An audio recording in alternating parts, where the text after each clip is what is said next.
A treacherous friend.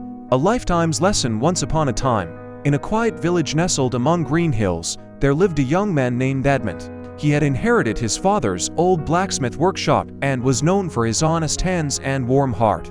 From childhood, he believed that trust was the strongest bond people could share. Edmund had grown up alongside his childhood friend Percival. They would climb the orchard trees together, splash in the river on hot days, and share each other's secrets under the starlit sky. Their families were close too. Edmund's mother often baked pies for Percival, and Percival's father had taught Edmund how to carve wood. As they became young men, Edmund worked long days in the forge, mending tools and crafting beautiful ironwork. Percival, meanwhile, traded goods in the local market, charming people with his smooth words. Edmund often invited Percival to the forge, sharing his earnings and plans with him. He dreamed of opening a larger workshop, with Percival by his side. Little by little, Edmund saved enough money and trusted Percival to help manage the accounts. He didn't realize that while he toiled away in the heat of the forge, Percival's mind was clouded with greed. Some men in the town whispered to Percival, "Edmund is too naive. You're the clever one. You deserve more than half." One day, Edmund signed a large contract to produce iron gates for a wealthy estate. He left the village to meet with the clients, believing his workshop was in good hands. But when he returned, everything he'd built was gone. Percival had forged documents and sold the workshop to strangers, pocketing every last coin before disappearing to the city. Edmund's world crumbled. For days, he lay in bed, staring at the ceiling. It wasn't just the loss of his workshop that hurt him. It was the betrayal. The friend he trusted like a brother had turned out to be faithless. His mother, Eleanor, sat by his side and told him, "My son, it wasn't Percival who brought you down. It was the trust you gave without question. Let this be your lesson. Trust is like glass. It's beautiful but fragile. Protect it well." Her words struck deep.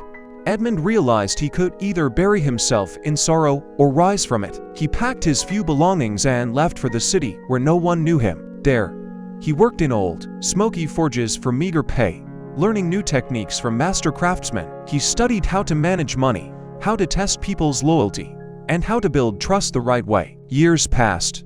Edmund's honesty and tireless work earned him the respect of wealthy clients and skilled apprentices alike. He slowly saved enough to open a new workshop, larger than he had ever dreamed.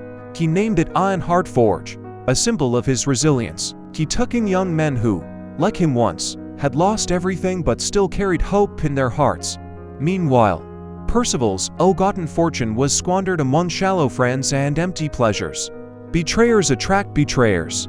When his pockets were empty, so was his circle. He was alone, desperate, and broken. One rainy evening, Percival walked into Ironheart Forge, seeking work. He was ragged, trembling, and ashamed. When Edmund saw him, he didn't flinch. He took Percival's worn papers, checked his skills, and quietly said, "You taught me the hardest lesson of my life, but without that lesson, I wouldn't be the man I am today. I will give you work, but you will earn every ounce of trust you once stole." Percival broke down in tears. He realized that true strength was not in trickery, but in honest toil and forgiveness. Edmund gave him the lowest tasks, under strict watch.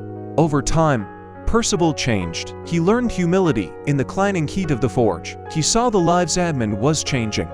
Young apprentices, who had once lost hope, now crafting their own futures. In the village where Edmund came from, people tell his story to this day. Sometimes, a treacherous friend is a life's greatest lesson. Betrayal can break you or make you wiser. Trust is precious. Guard it well, but never let someone's faithlessness make you bitter. Stay true to your good heart and build something no traitor can ever destroy: your own iron spirit. Moral of the story: you may lose your money, your work, or your comfort to betrayal, but if you hold on to your integrity, you will rebuild stronger than ever. A faithless friend is a harsh teacher, but the wisdom you gain will serve you for a lifetime.